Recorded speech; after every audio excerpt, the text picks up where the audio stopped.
Hello, welcome to the behind the scenes interview of Forgotten in Frome. This is me, Ethan Nutsworth, and I am here today for this interview, for this behind the scenes, to show you everything there is to know about Forgotten in Frome. And I am the director, the creator, the editor, the writer, the producer, the casting manager, the cast, the sound audioist, the lighter, the walker, the user. Hello there, I'm Ethan Nutsworth, and I also play Rusty inside of Forgotten in Frome.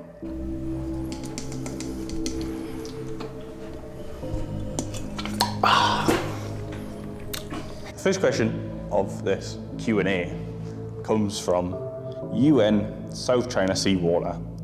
They ask, what's it about? What is Forgotten in Frome about? Well, Forgotten in Frome is about going and exploring a house that you have been enticed in. Not me, not you. You have been enticed into this house. And you think, why am I here? Well, explore. Why not? Just check it out. Like, could be just go in this room, go in that room, go check every floor possible. Once you check every floor possible, you've got the lay of the land. Yeah, like, why not? Once you find the lay of the land, you'll find hubs, similar hotspots. You find this, you find that, and then this then leads me to this, and then wow, that's all linked together. And then you think, okay, we've reached a point here of no return. Okay, where do we go from here? And then, we go here, but once we're here, we're finished. Let's go back to that checkpoint, and let's try and explore more. Let's try and get this other alternative ending. So you go and explore this different place, and you're like, okay, this is more in depth. This is okay. This is the one. Yeah. And then, you go and explore, and then, you're done. But then, are you fully done? Have you checked out the extra stuff? Have you checked out this? Have you checked out this BTS? Don't think so. Have you checked out the mind map? Have you checked out all the teasers, all the unused teasers? Especially, I check out the mind map. The mind map shows every single path. It is very large. It shows everything that works behind the scenes of it. Have you decrypted and worked out the cipher? Not for me to judge if you haven't. It's hard. But check it out. I know there is about 4 views on the cipher, so some people have figured it out. Others have not. Are you brave enough? Not brave enough. Are you bright enough in order to work it out? Not for me to judge. For you to find out for yourself.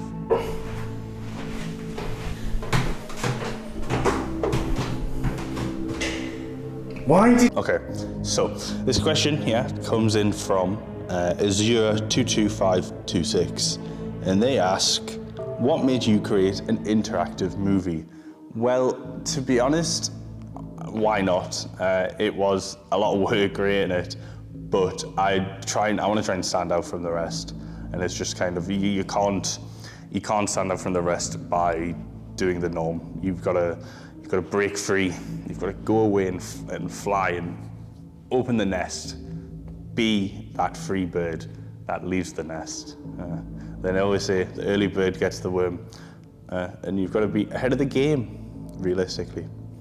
But yeah, realistic. But in the beginning, I was going to just do like a murder mystery, but I decided on the 3rd or 4th day there, I thought, oh Christ, this was in the shower as well. Oh Christ, it might be fun to just do interactive thing, because I was going to originally do a ARG in the woods, which I still want to do an ARG. This is what I did in my computer. It's all written down as an ARG, even though it isn't. But I do plan on doing an ARG soon, hopefully. What that will entail, I'm not sure yet. Whether it be gaming, or whether that be of in the woods, like the Blair Witch Project. But yeah, I think that kind of solidifies that question right there. Go.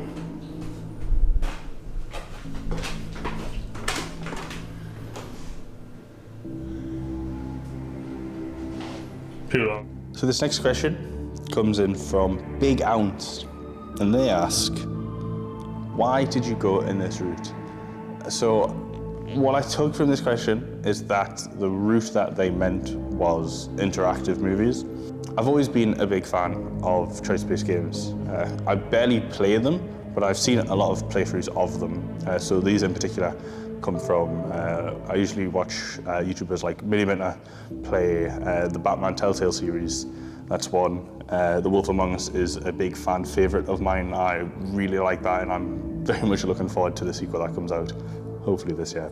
The next one is The Walking Dead.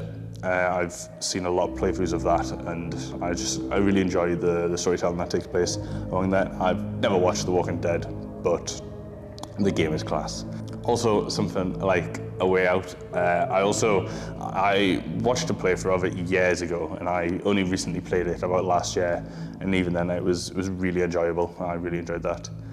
Other than interactive games, I also watched Bandersnatch, and I believe I watched a playthrough of Minecraft Story Mode, or I've seen some of it.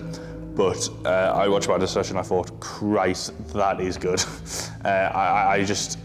I don't know, the idea of controlling the user and just making them think to go one way or the other, it just adds a whole new level of immersion, which you can't get in normal media. And yeah, I think that really answers it all, to be honest.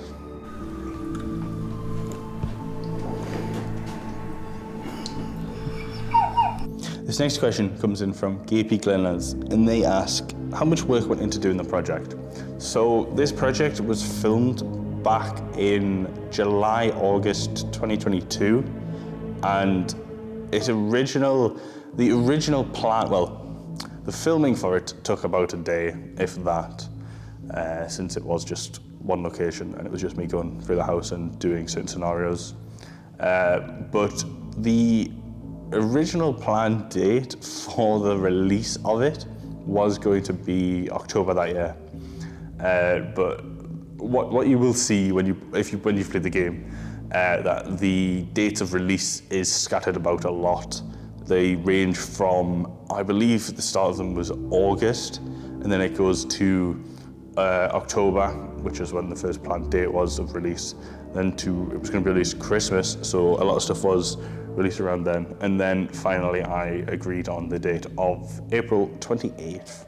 And so a lot of the stuff that had to get fixed was all done from April 28th before, and then a few days afterwards as some things needed to get fixed after the actual date of release, which was unfortunate, but it's a complicated game.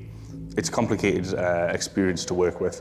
Since it was just me doing it, I had to essentially mold something into nothing.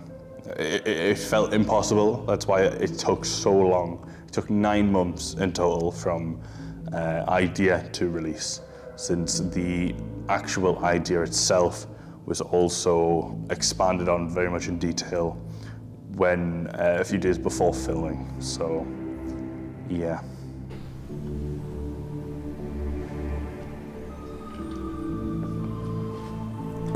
It should have hit 200 views today, which surpassed it being my most viewed video on my channel. So, EP to me. I'm just gonna check now, just because it was on 199 last night. So we'll find out, and you'll get a cheer from me. Woo! Hit 203. So 203 views in 6 days, because 7 o'clock tonight is a week after. But that is fantastic. Actually, so go.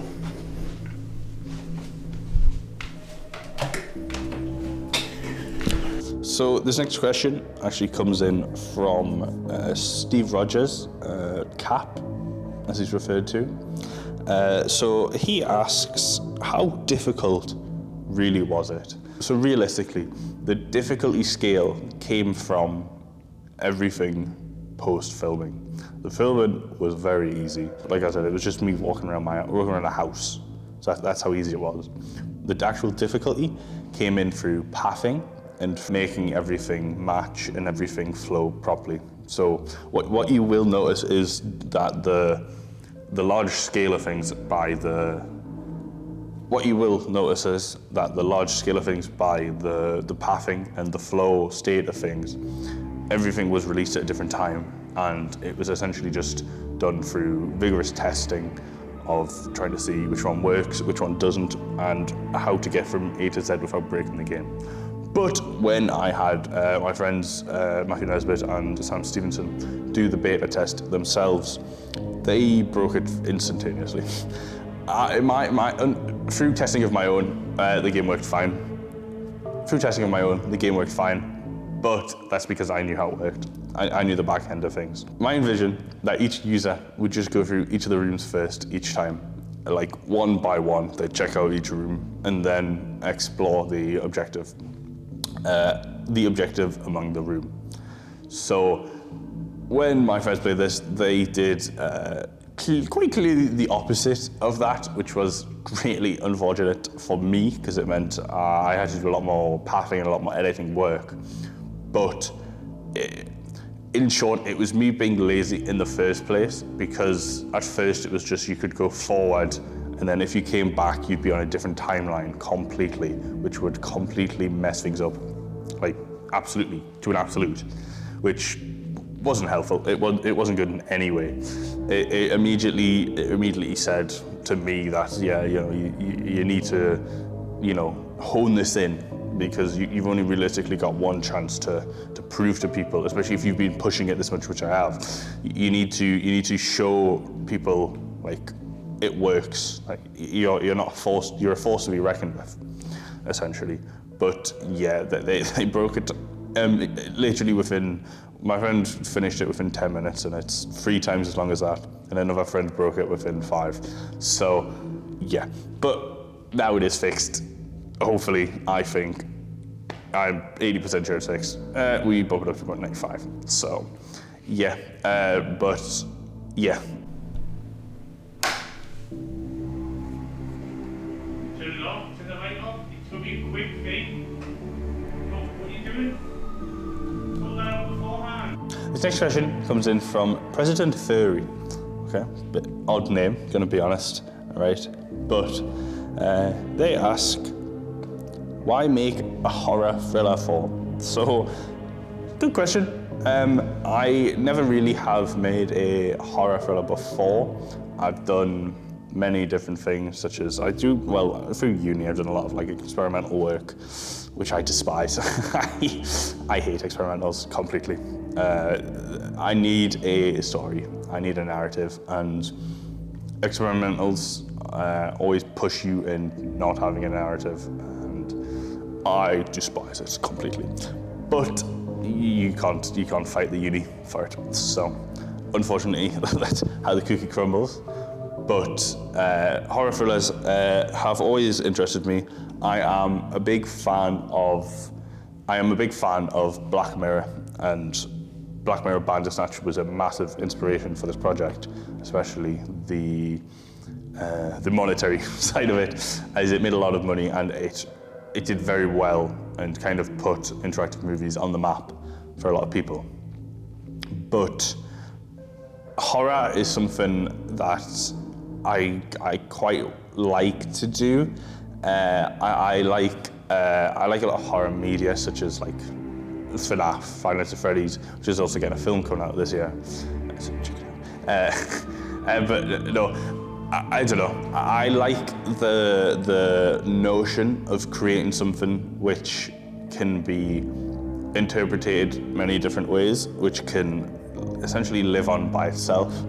And I don't know, I want to create something different. I've never done anything before like it, and why not start with one of the hardest things you can do of an interactive movie. So, no pressure, but yeah, there's not really much to say on why choose this genre. I like mystery as well, suspense. I even got my friend Alfie Evans to work on the trailer music, and then I outsourced to royalty-free websites for the rest of the sounds used with him. No. So this next question comes in from Palm, and Palm says, will you do another one again? Now, I have stated this once before that I will not do another interactive movie for about 5 years because of how much of a pain in the arse it was to path. Doing it myself, I would rather commit than do it again. If I had a team behind me, yeah, it would get done in the 5 years. If Forgotten in Frome hits 1 million views, I've said it'll get done in another one will get done in 3 years. So that's the time frame. 5 years as it is now with a team, or 3 years if it hits 1 million views with a team, obviously. But more than likely, no, not for a long time. It's something that probably defines someone, that when they do a certain project, they kind of stick in that field. Not me. I want to expand and explore as much as possible. The main reason I went into film itself was to kind of band together and remove that barrier in between all the different types of media. Like, I play a lot of games, I watch a lot of television, I watch films. An interactive movie is that bit in the middle. It's the grey area, it's the loophole of a game and a film. It's combined them together to create something brand new. And I think there is always going to be media out there, whether that be, films, podcasts, television, theatre. As long as I can do everything at least once, I'm golden. I just want to, because once you try, you don't know what you want your niche to be until you've tried everything. And I don't think you really ever want to just settle down for one thing. You want to build up that portfolio for one, and by doing it with several different projects, by doing it by many different variant factors, it makes you stand out more. You can do more people will be interested, more people there'll be more eyes on it, essentially.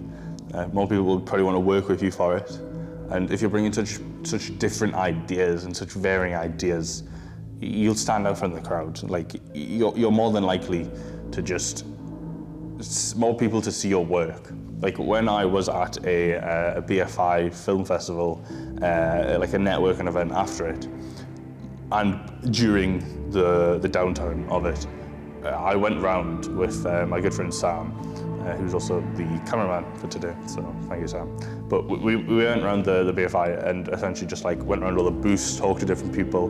There was some naff ones there, like I believe it was insurance, which no one needs that if you are a student, because it is a big waste of time. But yeah, we went around them and then kind of just sold ourselves as well. I went around with my business cards, kind of, jumped once again, head of the curve. No one else in my class really no one had them whatsoever. And I kind of inspired them to just you've got to check him out kind of thing. He's ahead of the curve, realistically, in the non-cockiest way possible. If no one else is doing it, why don't you do it? You can't wait for someone else to jump on that bandwagon first, and then just, you hop on after. You need to create that momentum for other people. You need to create it for yourself. You can't be waiting for someone to do something before you do it. You do it first, then people will follow. That's how movements are made, essentially. But yeah, went around, sold the idea of Forgotten in Frome, as then it was, I can't fully remember the date when it actually was, but it was a while ago, realistically. It was sometime 2023, I want to say about February, March time. And yeah, I essentially just sold it to everyone that I met, essentially handed a business card, said, yeah, I've got this. I had a trailer, which was essentially just the introduction, which was just the intro bit. But I made a trailer after. I've made many posters and teasers. I even made a LP cover, album vinyl cover. I made a floor map, mini map, floor plan, sorry. And by creating such different media, it puts me in so many different eyes and different perspectives and audiences. And you'll only ever grow your brand and your name if you expand into different areas completely. But yeah, sold the idea to many people at the BFI. They all seemed to like it. They all seemed really impressed by it and seemed, oh yeah, I want to see this product, essentially. And then I finally got talking to someone called Norman, and he was in the industry, and he really took a liking to it. And I think it was just seeing someone who, it wasn't even for a uni project, it was for fun, but it was to progress me in my career more than to get a grade. Obviously, a grade would be nice on it. It's not gonna happen.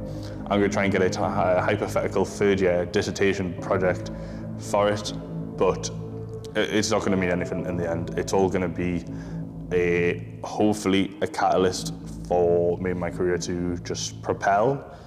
Fingers crossed, that's best case scenario. But if not, I know I'm proud of this that I've worked on because it varies so much and it's completely different to anything I've ever done before. Oh. This next question comes in from Peo Splash, and they ask, how does it work? Now, Peo, that is a fantastic question because it is very difficult behind the scenes.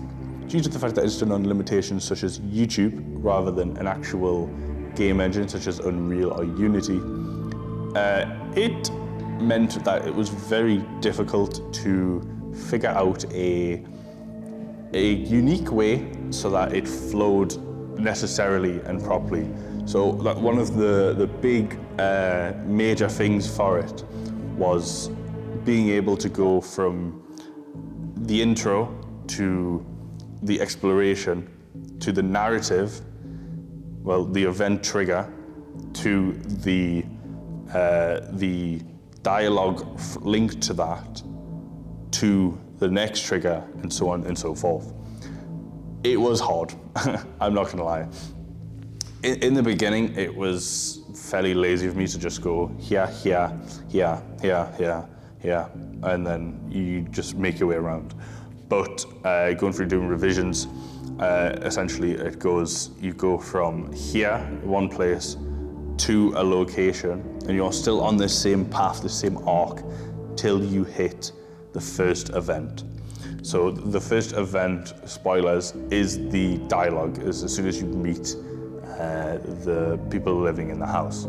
So once you meet them, that triggers and puts you, but once you finish all the dialogue with them, you'll see a screen, you'll see a video, which is, are you sure you fully talk to everyone? That is the user trust that it works with the system, because there is no way to register on the back end if you've talked to everyone or not. So if you haven't, you click no, hopefully. You should. You click no, and then you go back and talk to who you haven't talked to. And then if you have, you just click yes, and then it takes you onto that next arc. And that arc is you can only access the thing that takes you to the next bit. So say you're here, you need to go from here to here, back to here. But in order to get back to here, you need to hit this point. You cannot go to here unless this point has been achieved. And that just comes from exploring the house and seeing what you encounter. It can happen on any floor. It can happen, landing 2, landing 1, landing 0, even the basement. Everything has a few surprises up its sleeve. But yeah, very, very difficult on the back end. That was one of the main things that I thought, like, how am I going to make this happen properly? Like, it was difficult, and then I thought, like, why don't I just add a screen just saying, oh, this is where are you done or are you not? That's essentially all it was at the end of the day. But yeah, that was once I figured that out, it wasn't so difficult. But making everything flow was hard. I essentially, when I picked it up again, because I received a deadline from one of my lecturers at uni to get it out a week later, or get it down for a focus group a week later, which it didn't end up happening, but it pushed me to get it finished. And it was a Wednesday I got it set, and then it was subsequently due for the next Wednesday. So I essentially spent 8 hours a day from 9 p.m. to about 5 a.m. each day for a week straight, doing, like, just making sure everything worked and fit. There is, even if you manage to decipher the cryptic message in the credits, you will find a cheat sheet which essentially shows every bit of music which was involved, every option, every path, how long it took me, and so on and so forth, and actually all the teaser material as well. So yeah, it took a lot of work. I will never do it again by myself. It was far too much. And I was also being pressured by my family to get it finished as well, because they ultimately saw in it and they want that filthy IMDb credit. But yeah, difficult on a scale of 1 to 10, about 12, I'd say. It was also hard getting the flow right, because I think it's fixed. It should be fixed now.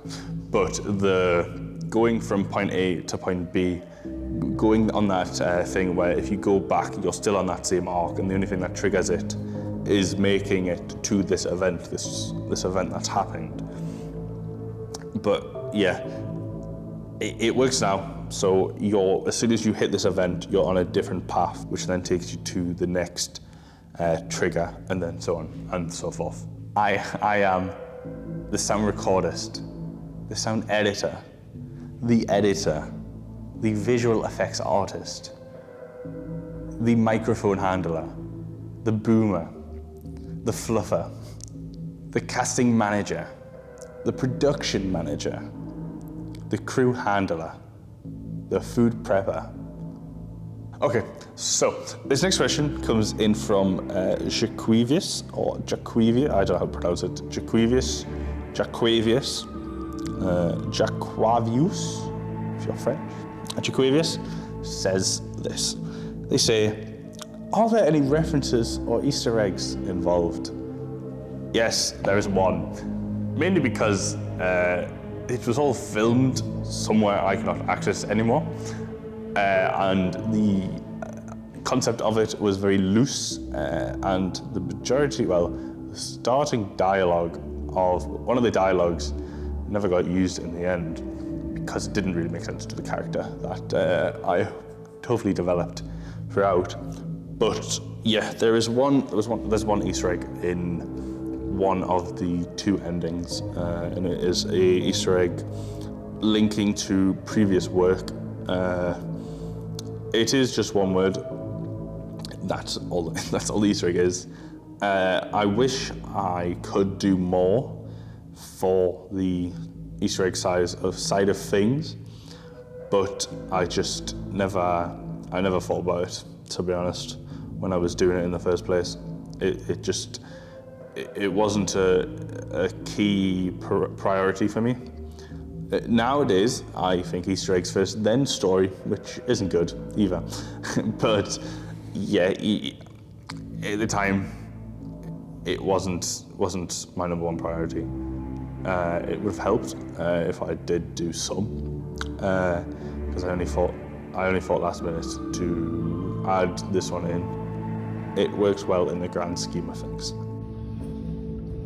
So this next question comes in from Tribe of Rio.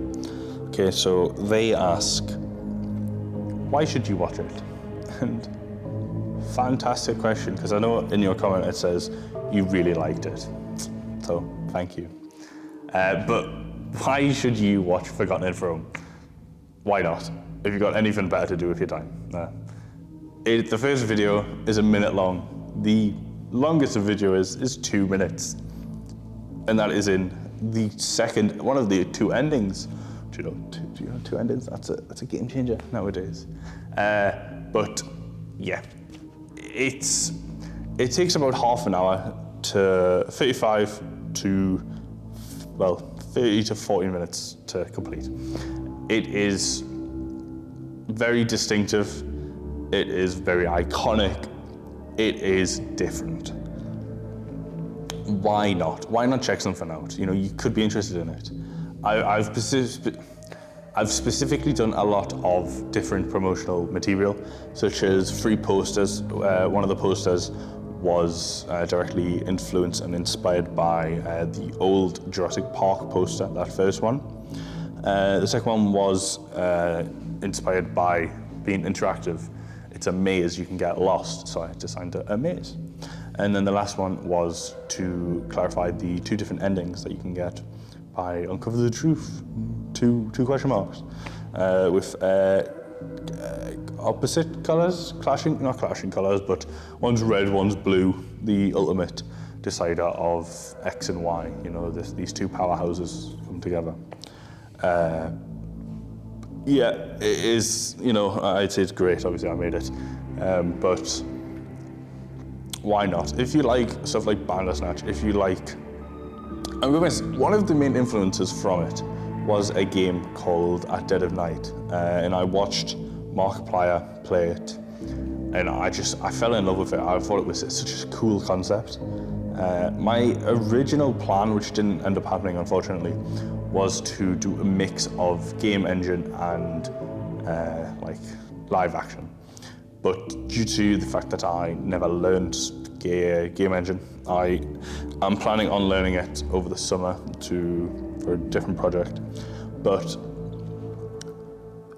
if I were to add both, it would be fantastic. But I decided it would be too complicated, especially since I have no game engine experience completely. But yeah, you should really check it out. Yeah, like, why not? It could pique your interest, you never know. If you never check something out, how do you know you don't like it, kind of thing. Also, YouTubers, streamers, please play it. Much appreciated. Markiplier, I know you've just finished filming film Iron Loan. You know, check it out. Mini Minute, put it on your Reddit. Please check it out. Dorko, April Ryan, anyone else in the space, please check it out. It is much appreciated, and yeah, thank you.